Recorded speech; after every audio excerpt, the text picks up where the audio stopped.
Sony Pictures Animation are known by most for making mostly mediocre to bad films and milking every bit of success they get. But they actually have really talented people working there. So why don't they make good films, might you ask? Let's go to the beginning. The studio had it pretty hard from the start. Before their first feature film Open Season had released, they've already had 3 cancelled projects. And when Open Season did release in 2006, it got very mixed reception. I personally think it's below average, but it did do pretty good at the box office for the first film, and eventually did get 3 straight-to-video sequels, each one doing worse than the last. The year after came Surf's Up, and it was a pretty big flop. It had a budget of 100 million and did not even manage to make 150 million worldwide.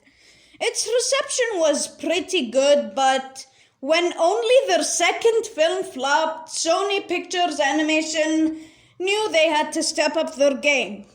And they did. Their third film was Cloudy with a Chance of Meatballs.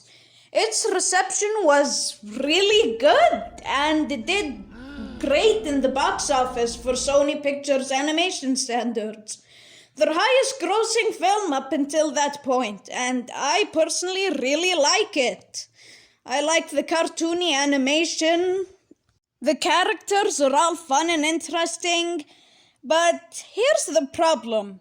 You see, Cloudy with a Chance of Meatballs wasn't directed by people working at Sony Pictures Animation. Phil Lord and Chris Miller are well-known directors with some pretty good movies, so that's probably why Cloudy with a Chance of Meatballs is good. Let's take Open Season, for example. The directors were working at Sony at the time, and it was met with very mediocre reception, so yeah, Lord and Miller kind of saved them there. What's the worst that can happen after 2 critical hits in a row? Oh my god, The Smurfs. The Smurfs is an interesting case. It follows the trend that Alvin and the Chipmunks started of bringing old cartoons to live action. I don't understand this trend. It didn't even stop with the Smurfs, but for Sony it was their highest grossing movie even till now. But yeah, the critical reception was terrible. After the Smurfs came the first movie in their deal with Aardman, Arthur Christmas. Now, I like this movie. It's pretty good in my opinion. But, my god, did it flop.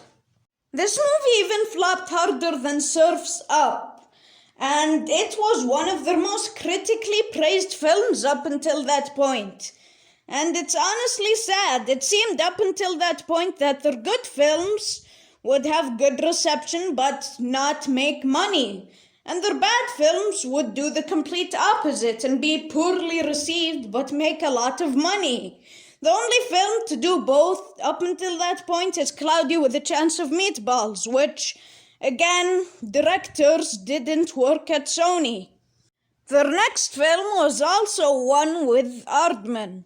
It was Pirates, a Band of Misfits, and it wasn't as huge a flop as Arthur Christmas since the budget went down by nearly half. Its reception was pretty good, but still, the second financial flop for Sony Pictures Animation in a row. Luckily, a new franchise starter would come to their aid. The same year that Pirates came out, Sony Pictures Animation got Genndy Tartakovsky, the same person behind Dexter's Lab, to direct Hotel Transylvania. When it released, it was one of their highest grossing films up until that point. Over $350 million in the box office. It even beat out big competition like The Lorax and Rise of the Guardians from DreamWorks. Its reception was sorta mixed, but it looks like Sony was headed on the right track again. So after Hotel Transylvania, oh my god, another Smurfs movie. The Smurfs too made money, I'll give it that. But it was even poorly received than its already poorly received predecessor. And yeah, I have to agree, it's really not good, like at all, in my opinion. Easily one of Sony Pictures Animation's worst films. After The Smurfs 2, another sequel came along. This time, cloudy with a chance of Meatballs 2. Now, this movie was not directed by Lord and Miller. It was instead directed by Chris Pern and Cody Cameron, the man who directed the classic we all know as Open Season 3. But Cloudy did fine in terms of its reception, but it did pretty good at the box office, so that's a win for Sony, I guess. After Cloudy with a Chance of Meatballs 2 came their third sequel in a row, Hotel Transylvania 2. Reception was also mixed, just like the first movie, but it did really great at the box office, almost $500 million. And when Sony saw that this franchise was making money, they of course started production on a third Hotel Transylvania film. After Hotel Transylvania 2 came the phase where, in my opinion, Sony lost the very little identity they had. They just started releasing anything. Peter Rabbit and Goosebumps were both live action mixed with computer animation and would both get sequels. The Star is an interesting movie, I'll give it that. And it was a huge box office success. And of course, who could forget the Emoji Movie? This film completely ruined Sony Pictures Animation's already pretty bad reputation. It had some of the worst reception for a mainstream animated film. And the fact that Sony apparently cancelled the Popeye movie to focus more on this film only made people hate it more than they already did. And just as people were losing hope in Sony, Lord and Miller would save them yet again. When do I know I'm Spider-Man? You won't. Spider-Man Into the Spider-Verse was not only met with some of the most positive reception Sony has ever gotten, it's one of the most critically praised non-Disney or Pixar animated films of all time. It didn't break any box office records. Well, it did for Sony Pictures Animation standards. It's their highest grossing original animated film. Overall, it was a huge success in general for Sony. It won them their first Oscar for Best Animated Feature, become their highest grossing film domestically, and be the third fully animated Sony film to get a theatrical sequel later on.